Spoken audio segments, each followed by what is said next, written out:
Hi, my name is Dylan Mace. I'm from the Utah State Archives Open Records portal. I administer that.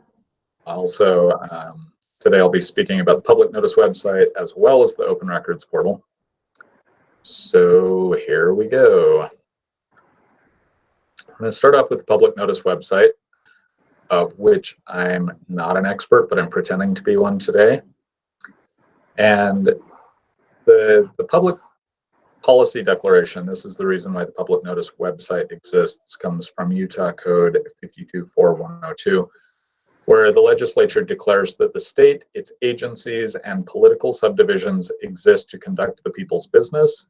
It is the intent of the legislature that they will take their actions openly and conduct deliberations openly. 522103, Section 6, meeting. This is the definition of a meeting.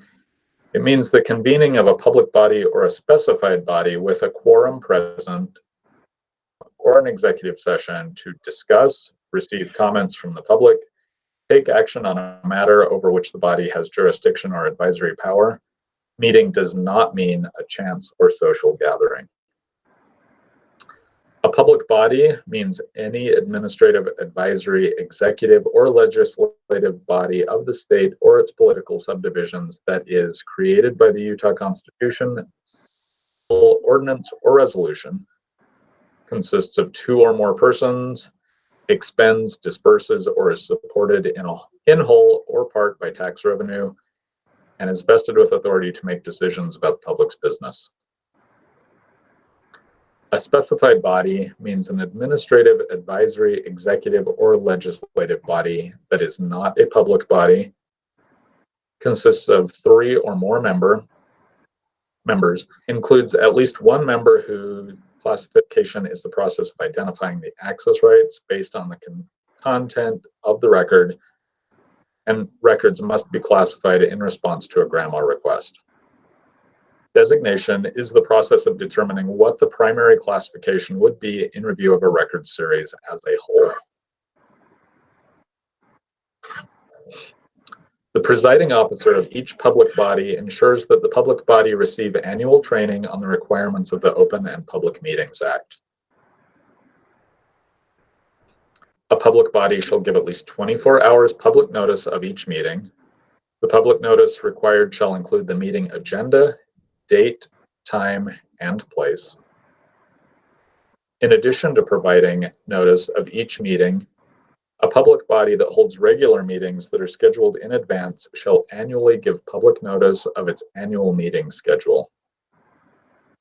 The public notice shall specify the date, time, and place of regularly scheduled meetings. A public body satisfies a requirement for public notice by doing all: posting a written notice at the public body's principal office or building where the public meeting will be held, posting notice on the Utah Public Notice website, and providing a notice to at least one newspaper of general circulation or to a local media correspondent. Subscriptions to notices and updates in the Utah Public Notice website qualify as providing notice to a newspaper or media correspondent. Public bodies may request assistance from the Utah State Archives. Written minutes and a recording are to be kept of all open meetings. Written minutes must include the following: date, time, and place of the meeting, names of members present and absent, summary of matters proposed, discussed, and decided, including public comments, record by individual member of votes taken, names of individuals who provided testimony or comment to the public body, names of individuals who provided testimony or comment to the public body that is requested to be included in the minutes. The summary of proposed, decided, or discussed matters can be satisfied by maintaining a publicly available online version of the minute, which provides a specific link to the meeting recording. A recording of an open meeting shall be complete and unedited from beginning to end and must be properly labeled or identified with the date, time, and place of the meeting. approved minutes means written minutes that have been approved by the public body, means written minutes that are a draft and subject to change before being approved.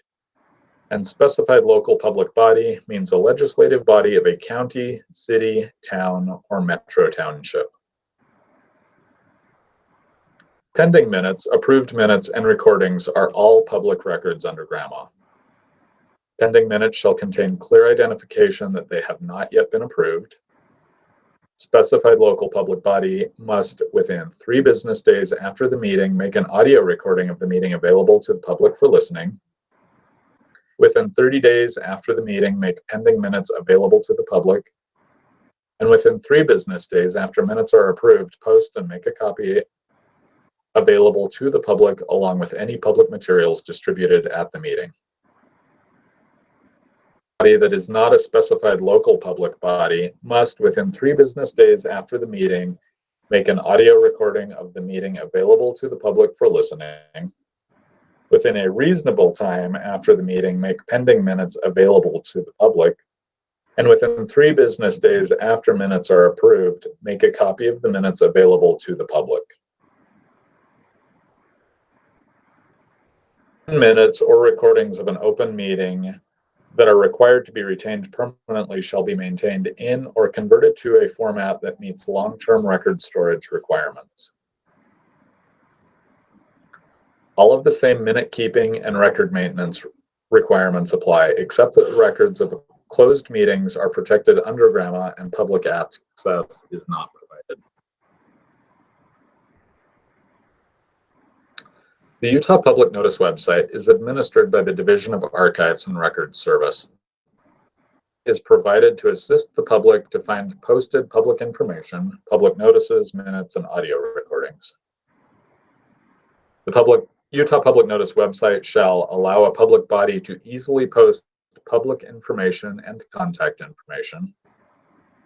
Search for public information by name of public body, date of posting, meeting or deadline, or other criteria. Allow public to search and view archived public information. Allow a person to subscribe to receive updates and notices associated with public body.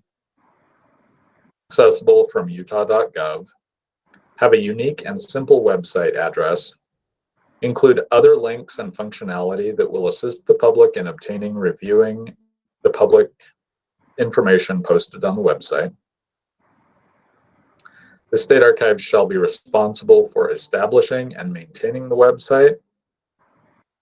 For public bodies to access the website for the purpose of posting and modifying information, and maintain an archive of all public information posted on the website. The timing for posting and the content of the public information posted is the responsibility of the public posting the information. The Utah State Archives administers UPNW. Administration does not include oversight responsibility, compliance monitoring, or enforcement authority. But you know what the statute says. We don't offer authoritative interpretation. Direct Open and Public Meetings Act compliance questions to your attorney or to the state auditor.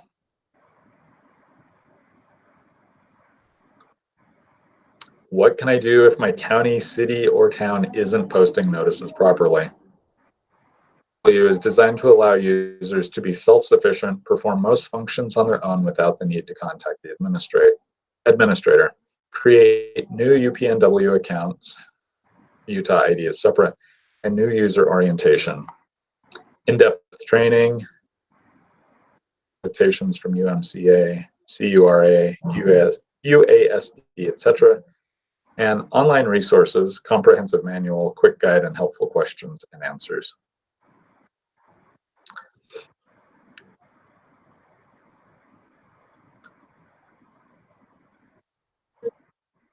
When emailing, please provide a telephone number. When leaving a voicemail, please speak slowly and clearly. Please repeat the telephone number and your name.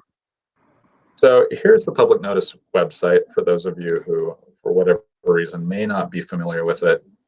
It's a fairly basic website, and I'm just going to walk through some of the changes and functions of the public notice website. These are required to post notices of open meetings and other public notices on the public notice website. Kind of just going over what we've already mentioned before.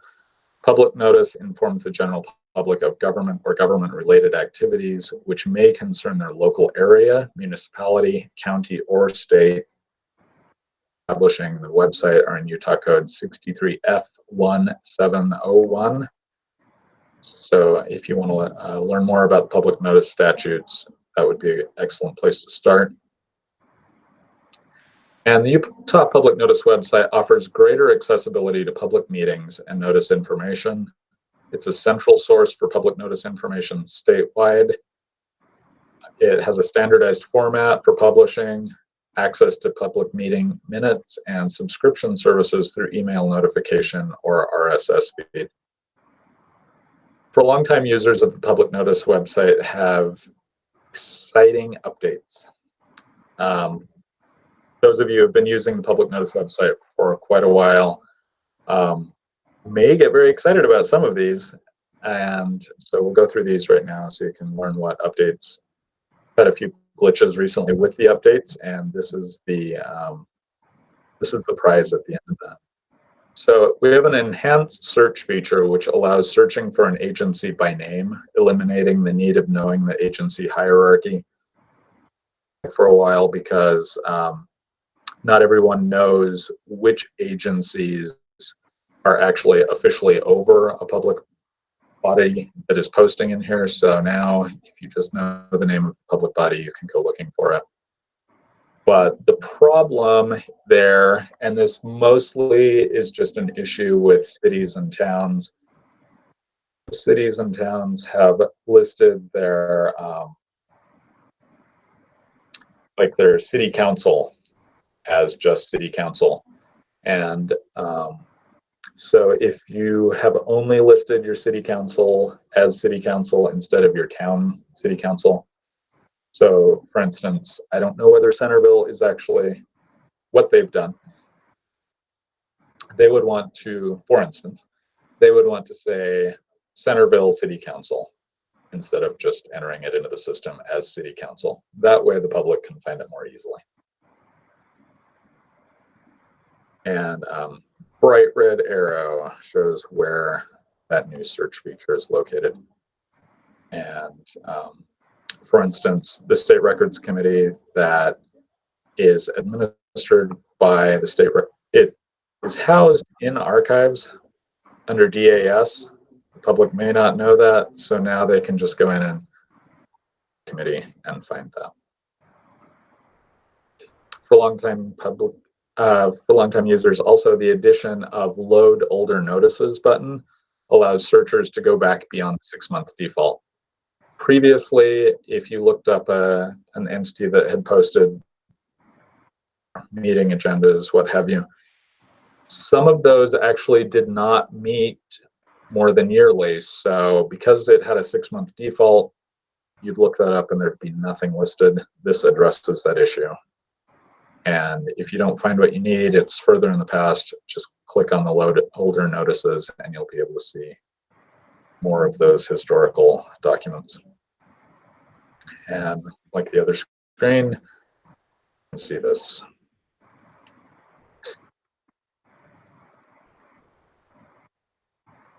Also, we've added the ability for the administrator to move entire bodies to new entities, and the ability for the administrator to move sets of notices to new bodies. So one issue that we had is that on occasion someone had created multiple copies of the same body, and so now we can just move those more easily, and it's much easier to fix that problem. That is where on the screen that's available.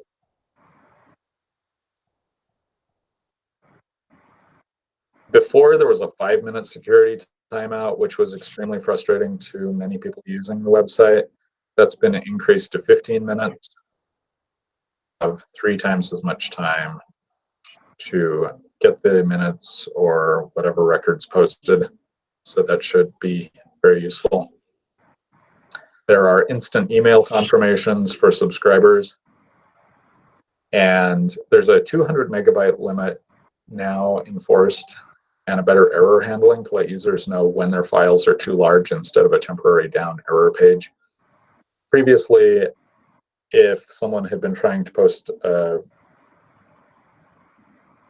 document that was over the limit for what the website could handle, rather than just saying that it was too big, it just kind of timed out, and that frustrated everyone. So that's been fixed. So 200 megabyte limit, and apostrophes are now allowed in notice titles. There are several symbols that for security purposes cannot be used on the public notice website. These were on that list, but they've been removed.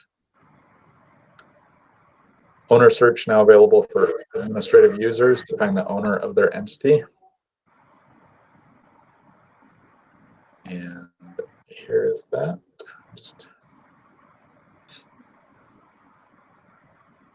And for links to the laws regarding the public notice website, please visit archives.utah.gov /public/ what is that? Notice HTML. If you just, if that's too much to write down or remember, just go to the archives website, and on the Open Government tab, options for public notice website, Open Records Portal, the Ombudsman, etc.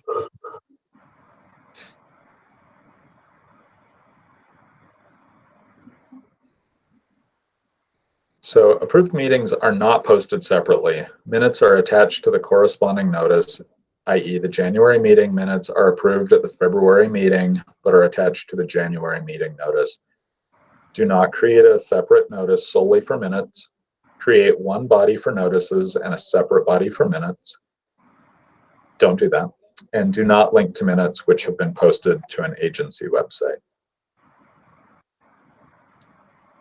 And now we're going to talk about the Open Records Portal, of which I'm the administrator. The Open Records Portal, there's how it appears on your screen. It comes from Utah Code 63A3403.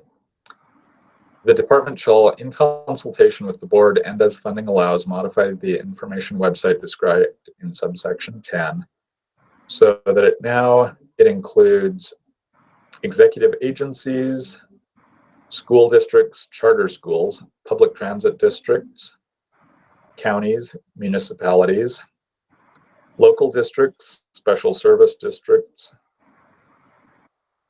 provides link capabilities to other existing public information, including maps, photograph collections, legislative required reports, regulations and local ordinances that exist on other agencies and political subdivisions websites.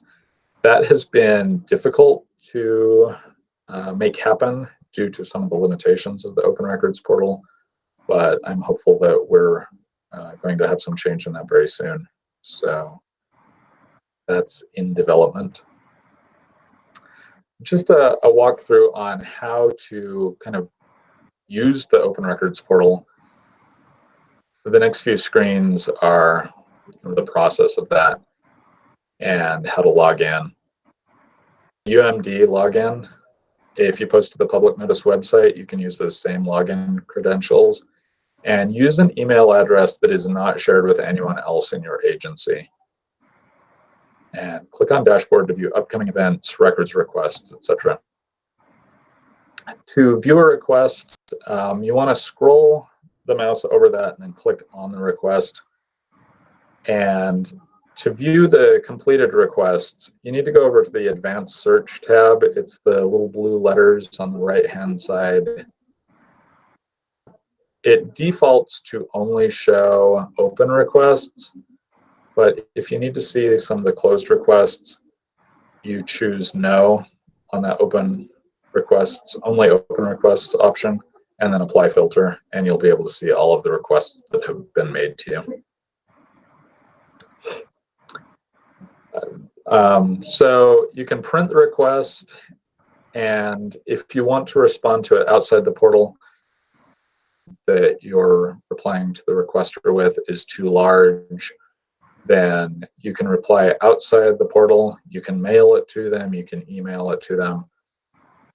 You print the request and then choose request outside the portal.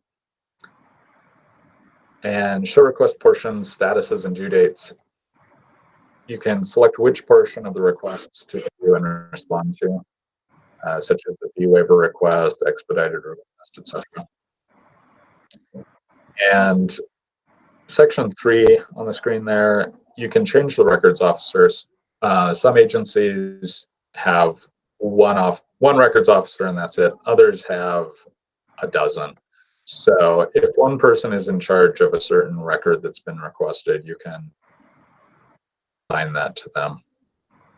And then finally here at the bottom, there are several different options there that can get a little confusing. So if you're not familiar with it, take a little time to explore it, because you've got several options to respond to the record request there. And you can also upload files over on the right-hand side. I think a lot of people are aware of that option. And also the people making requests can upload files and you can view those there. So you can approve a request and select the request portion you want to approve, click approve, and enter the note.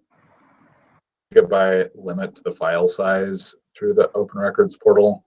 So if the record is bigger than that, should respond to it outside the portal. If you don't have the records, or for any other reason you need to deny it, you can deny it here. And also, if the request is made to the wrong agency, it's best to refer them to the agency that holds those records. If you don't know who it is, then obviously you can't. But also, sometimes the records don't exist. Also, and then also claim extraordinary circumstances. That is, I think it's a little confusing, but you can actually make it so you have a little more time to respond, and you can select a different date at which point the records request will be responded to. You can also approve part of a request, and so you select the main record request portion and then choose divide request into parts and create a title for the new request portion to be approved. And that way you can respond to portions of the request that maybe exist or can be released and respond to it that way. There's also an item, you can add an item fee. That's, it's fairly open. You determine more, your agency, what those fees are. And so there are ways to apply that to the Open Records portal also. And then finally, the upload a file. It's on the right-hand bottom side there, and you can just walk through there. Do you have to use it? Yes, but respond through the portal. You have to respond to the requests that come through the portal, but then how you respond to those is much more open. So if you have a system in place in your agency that you need to use, you can use that. You can respond to the record request outside the portal. Like I mentioned before, often a record is too large to go back through the portal. So you can mail it or email it or however. Your agency will receive an email notification, get a record request. So it's important to have the record requests being sent to the correct place. If somebody leaves the agency who is responding to the records and it's their email that is in there, make sure you let us know that you have a new records officer so we can fix that. Also, if you get a new email address for your agency, please let us know that that's changed so we can update it. When does the time limit start for answering the request? When the request is opened, that's when the clock starts, or if it's unopened for 10 business days, that's considered a denial, and they can then appeal that denial to your chief records officer. And so if anybody has any questions, now would be an excellent time to, Renee, should they just type in the comments section, or how should we do that?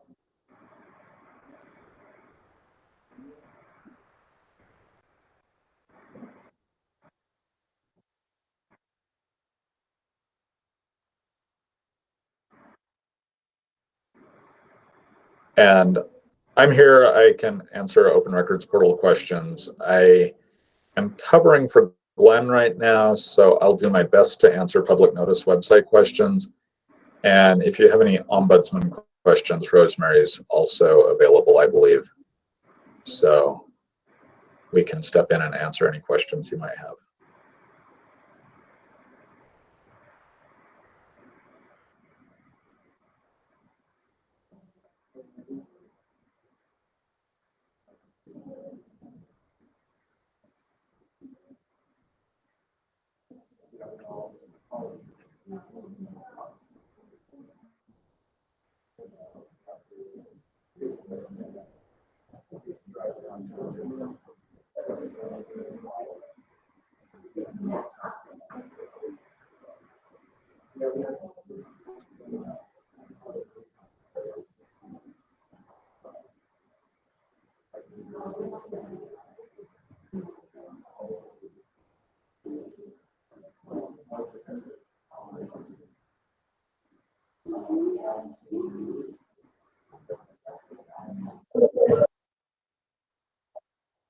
Okay, well, if anyone has any questions, they can also email me.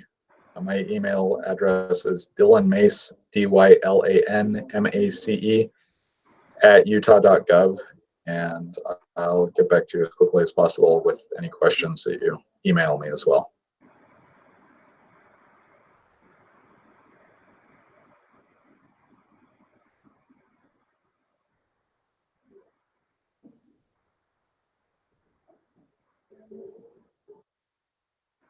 That does it.